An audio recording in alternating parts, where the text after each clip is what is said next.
საზოგადოებამ იცის, რომ პრემიერ-მინისტრის ინიციატივა არის, რომ მოხდეს საქართველოში ფასების რეგულაციები, ამისთვის შეიქმნა უკვე შესაბამისი უწყება, რასაც თავად პრემიერ-მინისტრი ხელმძღვანელობს, ჩვენ ნახეთ მისი სხდომა, საზოგადოებამ დაინახა და გაიგო, რომ ეს კომისია ამუშავდა, მიზანი არის ის, რომ ფასების რეგულაციები მოხდეს საქართველოში, არა მარტო სურსათზე, ჩვენ ნახეთ, რომ ამ უწყებამ გააფართოვა არეალი ფასების რეგულაციების და შეეხება საომავლოდ მედიკამენტების ფასებსაც, საწვავის ფასებსაც, მიზანი არის ის, რომ რა თქმა უნდა, ბიზნესი უნდა განვითარდეს, მაგრამ მისი მოგება და მოგების მარჟა არ უნდა იყოს ისე უსინდისოდ მაღალი, რომ ეს საზოგადოებას დააწვეს.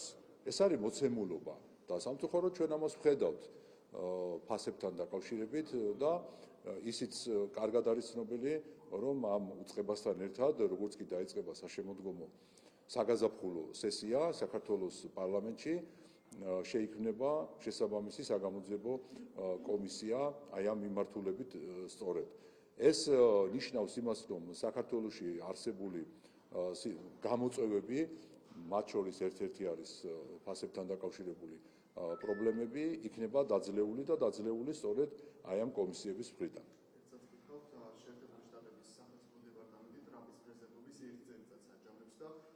ერთ-ერთი მთავარი მიღწევა დასახელებს არასამთავრობო ორგანიზაციების კორუმპირებული ინდუსტრიული კომპლექსის დაშლას. ის საკითხია, რადგან მართველი გუნდი და ხალხის ძალა საუბრობდა ჯერ კიდევ ტრამპის ადმინისტრაციამდე. რაზე მიუთითებს ეს განცხადება? რას დრო გადის საზოგადოება არა მარტო საქართველოში, მსოფლიოში ხედავს, რომ ჩვენი პოლიტიკა ჯერ ხალხის ძალის 2022 წლიდან და შემდგომში უკვე საშუალება მიეცა ხელისუფლებასაც, რომ სიმართლე გვეთქვა საზოგადოებისთვის, ამართლებდა და დღესაც ამართლებს. მათ შორის NGO სექტორის მხილებასთან დაკავშირებით, რომლებიც ჩავფურს იყენებდნენ საქართველოს სახელმწიფოს წინააღმდეგ. ეხლა უკვე ეს ყველაფერი შეჯამდა ამერიკის შეერთებული შტატების სახელმწიფო დეპარტამენტში. და ის, რომ ტრამპის მოსვლის შემდგომ USAID ერთ-ერთი მთავარი დონორი გააუქმა ტრამპმა სწორედ იმ მიზნით და იმ მიზეზით, რომ ის სხვა ქვეყნებში ერეოდა და შავფურს რიცხავდა სხვა ქვეყნებში პოლიტიკაში ჩარევისთვის, ეს უკვე ნიშნავს იმას, რომ ჩვენ ვიყავით მართლები. გამომდინარე აქედან დღეს ეს შეჯამება, რაც გააკეთა სახელმწიფო დეპარტამენტმა, ტრამპის ერთ-ერთი წარმატება იყო ის, რომ კორუფცია აღმოფხვრა იქ NGO-ში და ზოგადად გააუქმა ასეთი მიმართულებები, ვფიქრობ, რომ რაღაცა წვლილი ამაში ჩვენიც არის გამომდინარე იქიდან, რომ მართალია პატარა ქვეყანა ვართ, მაგრამ სიმართლე გვიყვარს და სიმართლე რო გვიყვარს, ჩვენ ხალხს გავაგებინეთ სიმართლე, მართალია მწარე იყო ეს სიმართლე და ჩვენ გვახსოვს ეს პროცესები, რომ ძალიან ბევრ ადამიანს არ მოეწონა ეს, მაგრამ აღმოჩნდა, რომ ეს იყო მართალი, სხვას თუ არავის დაუჯერებენ, აგერ შეერთებულ შტატებს დაუჯერონ და სახელმწიფო დეპარტამენტს. სახალხო დამცველზე უნდა გკითხოთ საკონსტიტუციო სარჩელით მიმართა სასამართლოს და ითხოვს მიტინგებთან დაკავშირებული კანონის გადახედვას და გადასინჯვას მისთვის მიუღებელ სახალხო დამცველი ლევან იოსელიანი აი აქციებთან დაკავშირებულ კანონებთან დაკავშირებით მან შეიტანა საკონსტიტუციო სარჩელი გუშინ ხომ და ის აპროტესტებს იმას აი მიღბით დაფარვა რომ პირდაპირ იწვევს პატიმრობას ჯარიმების ოდენობას ასევე არასამთავრობო არასამთავრობოებთან დაკავშირებულ ნაწილს და პირდაპირ პატიმრობა რო არის ამ ნაწილებს რა რესურსი აქვს ამ სარჩელს რა მოლოდინი გაქვს და თუ აპირებს პარლამენტი ზოგადად გადახედოს თუ კიდევ ხედავს საფრთხეს ამ მიმართულებით. ჩვენ რაცოლებებით შევიტანეთ პარლამენტში შესაბამის კანონებში იმასთან დაკავშირებით, რომ ჯარიმები გამკაცრებული იყო აქციების დროს და დარეგულირებული იყო ის, რომ სხვა უამრავი ადამიანის უფლებები არ დარღვეულიყო, ვფიქრობ, რომ ამ მიმართულებით არის საყურადღებო და წასაკითხი ეს ცვლილებები. მე არ ვიცი ხა სახალხო დამცველს რა აქვს იქ მოტივი და მიზანი, რომ შეიტანეს სარჩელი საკონსტიტუციო სასამართლოში, ამას ჩვენ კარგად ვხედავთ, რომ საქართველოს პარლამენტი კანონს იღებს მხოლოდ და მხოლოდ ეროვნული ინტერესებიდან გამომდინარე.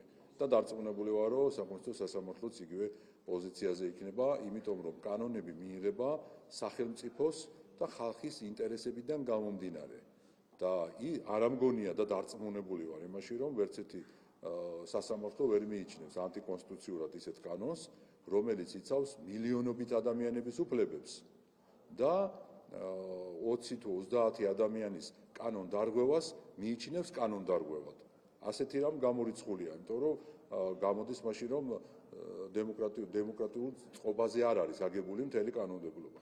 დარწმუნებული ვარ იმაში, ეს ეხება თქვათ არასამთავრობო სექტორის მიმართ იქნება ეს თქვათ აქციების რეგულაციების შემთხვევებს და ასე შემდგომ. დარწმუნებული ვარ, რომ ეს შესაბამისობაშია საქართველოს კონსტიტუციასთან. ოპოზიციას აქვს გაერთიანების მორიგი მცდელობა 8 პარტიის ფორმატში. ამ პროცესში ჩართულია კვლავ სალომე ზურაბიშვილიც.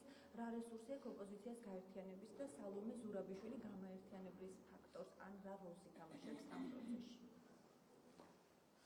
მე არ ვიცი ახლა ვის ჯერა კიდევ რომ ნაცმოძრაობის ფილიალები გაერთიანდებიან.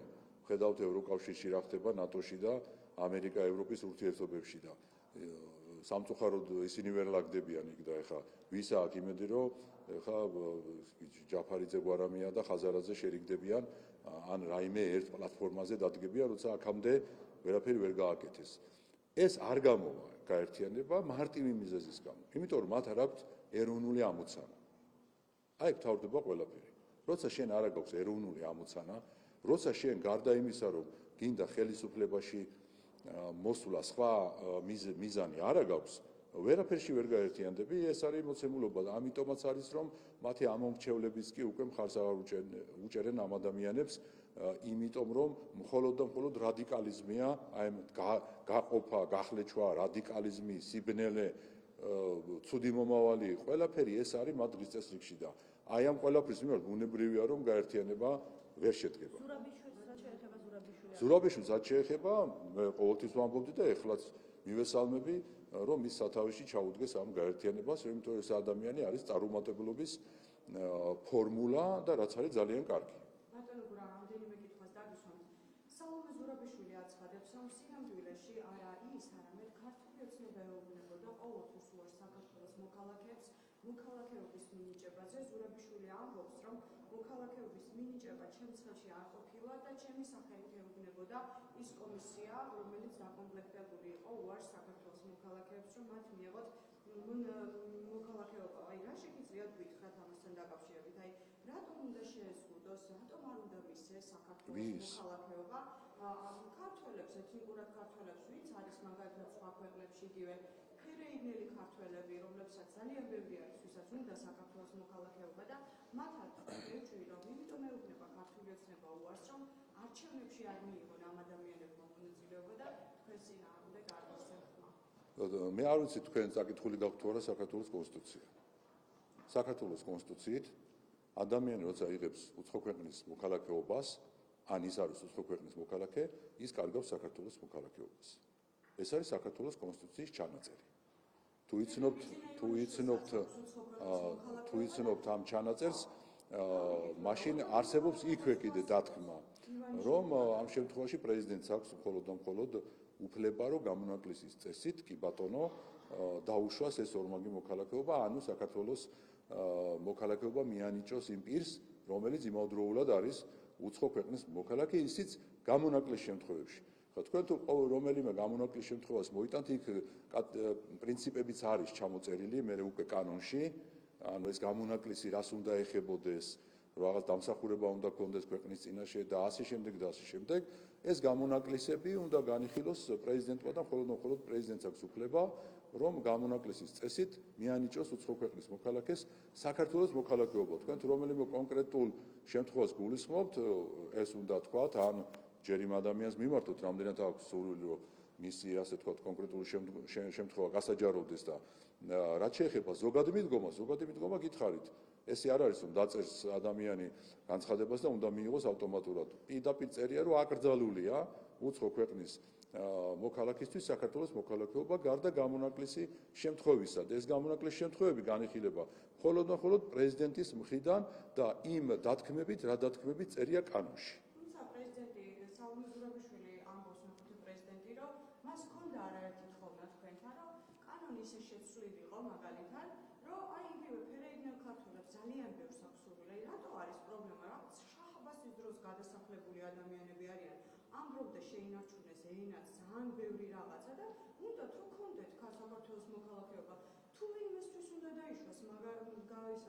გართმობა ამ ხალხის გამო, ვინც საუკუნეების განმავლობაში, რავი, საქართველოს არ დავიწყებენ. რატო შეიძლება მათ მიენიჭონ? რაღაცა გამარტივდეს და მისცეს. ჯერ ერთი როგორც ყოველთვის აბსოლუტურად ყოველგვარი მტკიცებულებების გარეშე სვავთ ხოლმე კითხვებს და ეს ერთი და მეორეც ხა სალომე ზურაბიშვილი კონსტიტუციას არ გვევდა და მთავრობას არ ეკითხებოდა ისე დადიოდა ვიზიტებში და მაინც და მაინც რაც კონსტიტუციით ჰქონდა უფლება რომ ვინმესთვის მოქალაქეობა მინიჭებინა ამას აბრალებს ახლა საქართველოს მთავრობას ვინ დაიჯერებს ამას როცა კონსტიტუციაში პირდაპირ ეწერა რომ არ ქონდა მას უფლება საერთაშორისო ვიზიტები განახორციელებია მთავრობის ნებართვის გარეშე დადიოდა და დასეირნობდა უცხოეთში ვიზიტებზე და ამბობდა რომ მე არავისი თანხმობა არ მჭირდებოდა. ეხლა როცა დაჭირდა როგორც ჩანს მოითხოვა რომ რატომ არ მაძლევდნენ ნებართ ვიზიტს ნებართვა ჭირდებოდა. პრეზიდენტს ჰქონდა და აქვს უფლება კიდევ ერთხელ ვიმეორებ ეთქობა არ ჩათვალა საჭიროდ. თუ არ ჩათვალა საჭიროდ ეს უკვე მის საქმეა. შემდეგი. კიდევ მაქვს რამდენიმე კითხვა. მინდა გკითხოთ დიდი ბრიტანეთის წარმომადგენლის განცხადებაზე. ეს არის ბრიტანეთზე დაუცის განცხადება არის, რომელიც ამბობს, რომ საქართველოში დემოკრატია საფრთხის ქვეშ არის. დიდი ბრიტანეთის სახელმწიფო მინისტრი სტივენ დაუთი ამბობს, რომ საფრთხის ქვეშ არის და ჩვენ მჭიდროდ თანამშრომლობთ ჩვენს ევროპელ მოკავშირეებთან ამ შემაშფოთებელ საკითხზე რეაგირებისთვის. რეაგირებაში სავარაუდოდ იგულისხმება სანქციები, მოითხოვენ რეპრესიული კანონების გაუქმებას, ოპოზიციონერთა და სხვა დაკავებულების გათავისუფლებას და ასე შემდეგ. რას აპირებთ? თუ ეს დემოკრატია საფრთხეში აღარ იქნება, ამას თქვა დაინახოთ დიდი ბრიტანეთი. თავის ევროპელ მოკავშირეებთან გაიხილება თქვენთვის სანქციების ხაზს. მე მაინც ისევ შეგახსენებთ, რომ საერთაშორისო მედიას გადაავლოთ თვალი. დიდი ბრიტანეთის სახელმწიფო მდივანი კი არა, ევროკავშირის ლიდერები გამოდიან უკვე და წუწუნებენ იმასთან დაკავშირებით, რომ ამერიკა მათ ჩაგრავს. ამერიკის მხრიდან სუვერენიტეტის შელახვას აქვს მცდელობა ევროკავშირის მიმართ და თითოეული სახელმწიფოს მიმართ ევროკავშირში. თქვენ კარგად იცით, რომ გრენლანდიაში გააგზავნეს სამხედროები ევროპის ქვეყნებმა, რომ ნატოს ერთი წევრი ქვეყანა ეუბნება მეორე წევრ ქვეყანას, რომ მისი ტერიტორია უნდა დაიკავოს და ამაზე აქვთ ახლა დიდი დავა და კამათი ევროკავშირში, ნატოში. და თქვენ რას მეუბნებთ, ხო დიდ ბრიტანეთმა მოიცალა იმისთვის, რომ საქართველოში, სადაც მათივე ევროპისვე ინსტიტუტების შეფასებით ხდება ძალიან პოზიტიური მაჩვენებლების სტატისტიკის გამოქვეყნება, ეკონომიკის მიმართულებით, ადამიანის უფლებების, კორუფციასთან ბრძოლის მიმართულებით, საერთაშორისო სავალუტო ფონდის მონაცემებით, სოფლიო ბანკის მონაცემებით და ის რომ ხო და მოიცალა იმიტომ რომ ჩვენ კარგად ვიცით ვის წარმომადგენლები არიან ხა ევროკავშირში და ზოგიერთ შემთხვევაში სხვა ევროპულ ქვეყნების ხელისუფლებებში. ის deep state-ი, რაზეც საუბრობდა დიდი ხნის განმავლობაში და გლობალური ომის პარტია ჯერ წინასაარჩევნოდ ტრამპი და მეორე უკვე არჩევნების შემდგომაც ახლა რეალიზაციაში მოიყვანა, ხო ხედავთ? და მე მგონი რომ უნდა გადავავლოთ თვალი ხა მსოფლიო დღის წესში შეიცვალა, კი არ იცვლება. მსოფლიოში პროცესები შეიცვალა. ის ნაციონალური მოძრაობის ფილიალებისთვის პრობლემა რა არის, იცით, რომ ჩამორჩნენ ძალიან ჩამორჩნენ დროს. ჯერ ისედაც არარსებული პრობლემები ქონდა დღის წესრიგში და ის არარსებული პრობლემებიც უკვე სულ სხვანაირად არის დანახული მსოფლიო საზოგადოების მხრიდან. საუბარია ევროკავშირზე, ნატოზე, პირდაპირ ამერიკის პრეზიდენტი ამბობს, რომ ნატო ეს მე ვარ და ნატო არაფერი არ იქნებოდა, მე ვარ ყოფილიყავიო. ისე ძნელია დაეთანხმო, არ დაეთანხმო უпростоრად, იმიტომ რომ ჩვენ სულ ამას ვამბობდით, რომ ამერიკაა გამსაზღვრელი ნატოში, თუმცა ევროპა სხვანაირად ფიქრობდა, მაგრამ ეხლა ჩნდება, რომ არ არის ესე, როგორც ესენი ფიქრობდნენ. თავად ევროკავშირში პრობლემებია ჩვენ ხედავთ. გაეროს ფაქტობრივი მდგომარეობა დადგა დღის წესრიგში რამდენად არის რეალური და ასე შემდგომ და გადახედეთ სოფლიო დღის წესრიგის გამოწვევებს და გამომდინარე აქედან შევაფასოთ მე თუნდაც დიდ ბრიტანეთში თანამდებობის პირების განცხადებები. უნდა გკითხოთ ევროკავშირის და ამერიკის ბოლოდროინდელ დაპირისპირებებზე ერთმანეთს, ანუ შიდა საქმეებში ჩარევაში ანაშაულებს ევროკავშირი ხშირად ტრამპს და კონკრეტულად ფიქრობენ ევროპაში, რომ ტრამპს სურს ევროპის დასუსტება და დამორჩილება და ამავდროულად განიხილავენ რუსეთთან მოლაპარაკების საკითხებში წარმომადგენლის დანიშვნას. თქვენი აზრით, რამდენად თანმიმდევრულია ბრიუსელი, მათ შორის საქართველოსთან მიმართებაში ასევე კრიტიკა იყო საქართველოს მიმართებაში ჩინეთთან ურთიერთობის გამო და იმ ფონზე მართლა გუნჩი ამბობენ, როდესაც ევროპა და თუნდაც კანადა აღმავებს ურთიერთობას ჩინეთთან. აი ამ რაც დრო გადის საფრანგეთის პრეზიდენტის, გერმანიის კანცლერის და ევროპელი ლიდერების განცხადებები სულ უფრო და უფრო მსგავსება ხალხის ძალის ბრიფინგებს. გადავხედოთ 2-3 წლის წინანდელ ჩვენს განცხადებებს და ბრიფინგებს, საუბრობდით სუვერენიტეტის ხელშეუხებლობაზე, პარტნიორობაზე, საუბრობთ რომ ვასალობა არის დაუშვებელი, საუბრობთ რომ მონური დამოკიდებულება არის დაუშვებელი და ასე შემდგომ. დღეს რა საუბრობს მაკრონი? საუბრობს ამერიკა რატომ ერევა საფრანგეთის სუვერენიტეტშიო. ევროკავშირის შეურაცხყოფას რატომ ახორციელებს შეერთებული შტატებიო. მაკრონი ამბობს რომ ჩინეთთან უნდა ქონდეს ძალიან დიდი სავაჭრო ურთიერთობები. ევროპა ამბობს რომ ჩინეთთან სავაჭრო ურთიერთობები რაც გააჩნია კიდევ უნდა გააფართოოს და წუწუნებენ პირდაპირ გაგებით შეერთებული შტატების პრეზიდენტის განცხადებებზე და მოქმედებებზე, რომ რატო ერევა თურმე ამერიკა ევროპის შიდა საქმეებში. გამარჯობათ მეგობრებო. მოვიდა სამართლიანობა თქვენთანაც. როცა ჩვენ ვამბობდით რომ პარტნიორული ურთიერთობა გვინდოდა და არა ვასალური, სიტყვა ვასალური რომ ვახსენეთ, მეორედ მოსვლა ატყდა იქ ევროკავშირის ბიუროკრატიაში და ეხლა ყოველ მეორე დღეს თქვენ ახსენებთ, რომ ვასალობა თურმე არ ყოფილა კარგი. რა თქმა უნდა არ ყოფილა კარგი. და რა თქმა უნდა პიროვნებებს არ აქვს მნიშვნელობა. თავარია რომ პარტნიორული ურთიერთობა უნდა იყოს და ჩვენ პიროვნებების მიმართ არ ქონია არასდროს რწმენა და იმედები. ჩვენ რწმენა და იმედები გვაქვს ღირებულებების მიმართ. და გამომდინარე აქედან არის ზუსტად რომ ევროკავშირს ეხლა ემართება ის, რასაც ხვის მიმართ ახორციელებდა უსამართლოდ მათ შორის საქართველოსთან მიმართებაში. აი ზუსტად იგივე უბრუნდება ბუმერანგის პრინციპით, რა შეურაცხყოფელ უსამართლო განცხადებებსაც და ქმედებებსაც ახორციელებდა ევროკავშირი და მისი ქვეყნის ზოგიერთი ხელისუფლება საქართველოსთან მიმართებაში, იგივე უბრუნდება უკან. მე არ ვამბობ რომ სწორია რომ ვინმე საქმეში უნდა ჩაერიოს, მაგრამ როდესაც შენ უსამართლოდ შენზე უფრო მასშტაბურად მცირე ქვეყანას ჩაგრავ და პირდაპირ გაგებით ემუქრები და უკანონოდ იქ ხელისუფლებების შეცვალო და ასე შემდგომ, რა თქმა უნდა ეს სამართლიანობის პრინციპი და კანონზომიერების პრინციპი არსებობს და იგივე მიუბრუნდა ეხლა ზუსტად და იმკიან იმას ევროკავშირში, რაც დათესეს უსამართლოდ საქართველოსთან მიმართებაში. ხო, რაც შეეხება რაც შეეხება ასევე რუსეთთან ურთიერთობას. ეხლა მე კითხვა მაქვს აქ ტევ პირველთანაც, მის დამფუძნებელებთანაც და ნაცმოძრაობის ფილიალებთანაც. ჩელიაბინსკში რომ გაიღვიძეს ვიღაცეებმა ვითომ, ჩელიაბინსკი რომ ევროპა ყოფილა, მერცმა გითხრათ ეს თუ გამოგიგზავნოთ ის აუდიო ჩანაწერი და ვიდეო ჩანაწერი. როგორ გავაკეთო? რუსეთი რომ ევროპაა შესაბამისად ჩელიაბინსკში რომ გაიღვიძეს, არა თქვენ არ ეთანხმებით? მერც ეთანხმებით თუ არ ეთანხმებით თქვენ? აი ამიტომ ის რომ თავად მაკრონმაც ჯერ გითხრა რომ ვითომ თბილისამდე ევროპა არ არის შორიაო და მერე გადაიფიქრა და მაინც მოგცეს კანდიდატის სტატუსი, ეს ნიშნავს ზუსტად იმას რომ ორმაგი სტანდარტებით ახსავსია. და არ არის საუბარი მარტო იმაზე რომ მერცმა თქვა რომ თქვა რუსეთი ევროპაა. საუბარი იმაზეა რომ რუსეთთან უკვე იწყებენ მოლაპარაკებებს. ეს ეხა ანტიევროპული განცხადებაა თუ ანტიამერიკულია.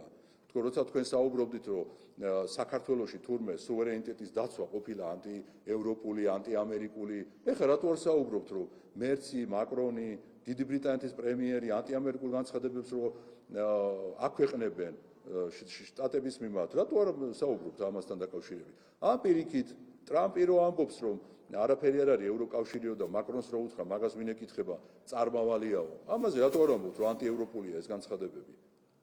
იმიტომ რომ არაფერი გეთქმით, აქ არის სწორედ ის რეალობა, რა რეალობაზე ჩვენ საუბრობდით რომ რა თქმა უნდა საქართველოს აქვს სურვილი გაცხადებული რომ პარტნიორული ურთიერთობები გვინდა ყველა ცივილიზებულ ქვეყანასთან, მაგრამ მხოლოდ სუვერენიტეტის შენარჩუნების და ურთიერთპატივისცემის საფუძველზე. ეს იყო მთელი ამ 3 წლის განმავლობაში ჩვენი პრინციპი, როცა ჯერ ჩვენ ხალხის ძალამ დავიწყეთ ამის თქმა საზოგადოებასთან მიმართებაში და ეხლა უკვე მიყოლებით დაიწყო სულ ყველამ ევროკავშირის წევრ ქვეყნებმა, ამერიკის პრეზიდენტმა და ეხლა ისე მიდის საქმე, რომ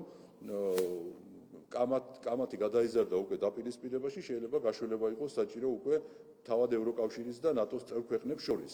ჩინეთს უბრალოდ დავაზუსტებთ, საქართველოს უქმნის თუ არა ევროპულ გზაზე პრობლემას და არის თუ არა პრობლემა. ხო, რაც შეეხება ჩინეთთან ურთიერთობის ისტერიკაც, ესეთ კარგად გვახსოვს, მათ შორის სახელს არ დავასახელებ ტელემედია საშუალებების მხრიდან. ეხლა აღარ არის ჩინეთი დიქტატორული სახელმწიფო, როცა ევროპის სახელმწიფოს მეთაურები ამბობენ, რომ ჩინეთთან ურთიერთობები უნდა გააღრმავონ, თავად შეერთებული შტატები აღრმავებს ურთიერთობებს, აღარ არის დიქტატორული სახელმწიფო? აი ესეა მეგობრებო, როცა არ წაიკითხავთ თქვენი დამფუძნებლები განსაკუთრებით და პოლიტიკური ხედვა არ ექნება, არ უნდა ქონდეს ამის პრეტენზია. ქონდეს იმის პრეტენზია, დასვა კითხვა და მიიღო პასუხი. კიდევ მაქვს რამდენიმე კითხვა ბატონო გრამ, მინდა გითხოთ ქართული ოცნების ბიზნესმენ დეპუტატებთან დაკავშირებით. 51 დეპუტატი არის ქართულ ოცნებაში, რომელიც არის ან ბიზნესმენი, ან ბიზნესთან აქვს მჭიდრო კავშირი. რა სარგებელს იღებენ მე ვარ. სამწუხაროდ ხო? მაგრამ ძალიან წარმატებული ბიზნესმენები გყავთ, ესე იგი მე თქმა წარმატება მიცეთ. განსაკუთრებით ჩიგობიძე, რომელიც 21 კომპანიის მეწილი არის და მილიონობით ლარს იღებს სახელმწიფოსგან. რა სარგებელს იღებდა სახელმწიფოსგან ეს ადამიანები? ეს კითხვა გიჩნდებათ თუ არა და იმ კომპანიებმა, რომლებშიც ქართული ოცნების მოქმედი დეპუტატები ფლობენ წილს, ტენდერებიდან მიიღეს 465 მილიონი ლარი. 301 გამარტივებული შესყიდვა აქვს და შემთხვევით აღმოჩნდნენ პრივილეგირებულთა სიაში თუ რაში არის საქმე ბატონო გურამ? თქვენ ტენდერებს აგებინებთ, მერე ისინი თქვენს პარტიას წირავენ და აი რა ხდება, რანაირად ხდება? ასეთი სიმბოლო. ნუ ისე მიდის საქმე, რომ ეს ხალხი რომ არ ყოფილიყო ბიზნესმენები, კითხვებიც აღარ გექნებოდა თქვენ. იმიტომ რომ არა, კითხვები აღარ გექნებოდა თქვენ, კითხვები. რაც შეეხება იმ ადამიანებს, ვინც არიან დეპუტატები და ამავდროულად წილებს ფლობენ სხვადასხვა კომპანიებში, თქვენ იცით, რომ არსებობს საქართველოში კანონმდებლობა, რომლის მიხედვითაც მართვის უფლება არ აქვს თანამდებობის პირს, წილის ფლობის უფლება აქვს თანამდებობის პირს.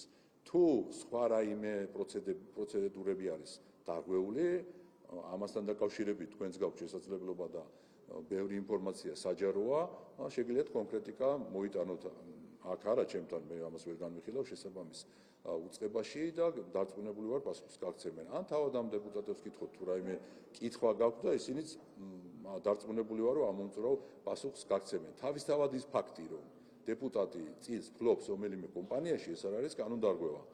სოფლიოში აპრობირებული მეთოდია, ჩვენ კარგად ვიცით. აქ თავარია, რომ არ არსებობდეს რაიმე გადაცდომები. ისეთი გადაცდომები, როგორც მაგალითად ევროპარლამენტში ყოველ კვირა არის და თანამდებობის პირებს ბელგიის პოლიცია აპატიმრებს კორუფციის გამო. თავარია, რომ გადაცდომები არის. თუ დეპუტატები კიდევ ერთხელ ვიმეორებ, კანონმდებლობას მივყვეთ და თუ იქ რამე დარღვევები არის, ამ შემთხვევაში შემიძლია გაგცეთ პასუხი, უпростоრად მე კი არა თავად ეს ადამიანები დარწმუნებული ვარ, რომ პასუხს გაგცემ. შემდეგი კითხვა. არ ვიცი. არა, პრივილეგია არ აქვს. პრივილეგია არავის არ აქვს. პრივილეგია რომ არავის არ აქვს, ეს ჩანს სწორედ პროცედურებში, ამას გეუბნებით და თუ გაქვთ თქვენ ეს ფაქტები, ამ შემთხვევაში წარადგენთ შესაბამის უწყებაში ამაზე ვსაუბრობ ზუსტად თუ არსებობს ასეთი ფაქტები, უნდა წარადგენ ვალდებულებაც გაქვთ ამის. ერთ სავაზუსტებ მოქალაქეობის მიღებას რომ არ ამარტივებთ. აი რატომ არ შეიძლება გამარტივდეს მოქალაქეობის მიღების საკითხი? თქვენ კონკრეტულად რა საკითხი? არა. კონკრეტიკა. ბევრია ესეთი ადამიანი, ვისაც ეს არ არის ასე ვთქვათ ინტერვიუში გადასაწყვეტი საკითხი, ხომ? ხომ ეთანხმებით ამ? არა, კიდევ ერთხელ ვიმეორებ, ეს არ არის ინტერვიუში გადასაწყვეტი საკითხი. ის რომ საქართველოს მოქალაქე საქართველოს ახლა თქვენ როგორც წესი არასწორ დროს და არასწორ ვითარებაში აყენებთ ხოლმე საკითხებს და ახლა ჩვენ რა გავაკეთებთ? გადაწყვეტილია და ჩვენ არ მიგვაჩნია რომ აქ რამე შესატანია ასე ვთქვათ ცვლილება და თუ თქვენ მიგაჩნიათ არგუმენტები მოიყვანეთ შესაბამის წინადადება შემოიტანეთ პარლამენტში და ვიმსჯერებთ მე კი ბატონო და ბოლო კითხვა BBC-სთან დაკავშირებით იცით რა მინდა რომ გკითხოთ რამე სიახლე ხომ არ არის BBC-ს შიდა მარეგულირებაში შევიდა უკვე სამჩელი ქართული ოცნების საჭიროა და იცით რა მაინტერესებს აი პირდაპირ მიწისმოქმედი სადავარდო ქართულმა ოცნებამ ხო იყავით დარწმუნებული თქვენ სიმართლეში და მიგემართათ პირდაპირ სასამართლო ჯერეთი მე ხალხის ძალის წარმომადგენელი ვარ BBC-ს თუ შეგიძლია რატომ არ უჩივლა ქართულმა ოცნებამ სასამართლოში BBC-ს ნუ ეს ქართულ ოცნებას გითხრეთ რატომ არ უჩივლა მაგრამ ის რომ უჩივლა ამ საკითხთან დაკავშირებით არის მართებული იმიტომ რომ ჩვენ ყველამ დავინახეთ რომ BBC მეორე დღესვე გახდა ცნობილი რომ მოიტყუა ამ საკითხთან დაკავშირებით იმიტომ რომ ვიზაც გამოაცხადა წყარო რომ ამ წყაროზე დაყრდნობით ავრცელებდა ამ ვიდეო მასალებს იმ წყარომ უარყო და თქვა რომ მე არაფერი არ გამომიკლევია მე არაფერი არ ვიციო შესაბამისად ჩვენთვის საზოგადოებისთვის უკვე ეს საკითხი დახურულია გამომდინარე იქიდან რომ მტკიცებულებები რაც არსებობს რომ არ გამოყენებულა არანაირი აკრძალული ნივთიერება ამის საწინააღმდეგოდ არა მარტო არაფერი არ მოიტანეს მტკიცებულება არც არაფერი არ თქვეს მადლობა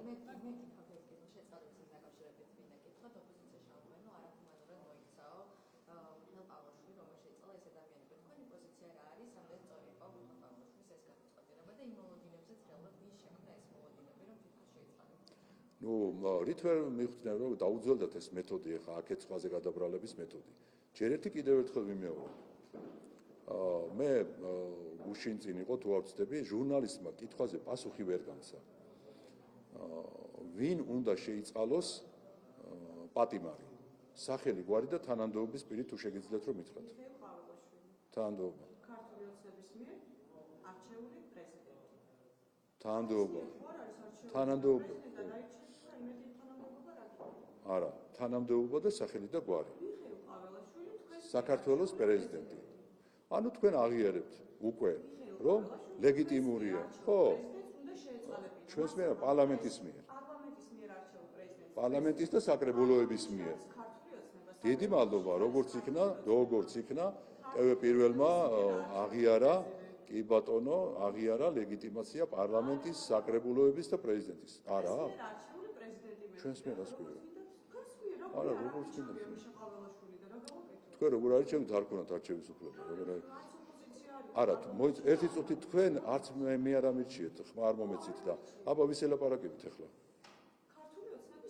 ქართული ოცნების დეპუტატი არა ხო ქართული ოცნებიდან გასული დეპუტატი რომელმაც შეცვალა ოპოზიციური დეპუტატი ვარ ანუ არჩევნებს აღიარებთ მანდატი გაქვთ ბატონო გურა არჩევნებს აღიარებთ თუ არ აღიარებთ თუ არ აღიარებთ დეპუტატი როგორ ვარ არჩევნების სამართლიანობას არ ვაღიარებ მე პირადად მაგალითად ბევრი კითხვის ნიშნები მაქვს და მეტი რა ანუ მზე ამოდის არ მოგწონს მაგრამ თვები სარგებელს მზისგან იღებ მაგრამ მზე არ მოგწონს აი ეგ არის თქვენი სიმართლე ასე რომ აი მან დამთავრდა ეხლა ეგ კითხვა რაც თქვენ დასვით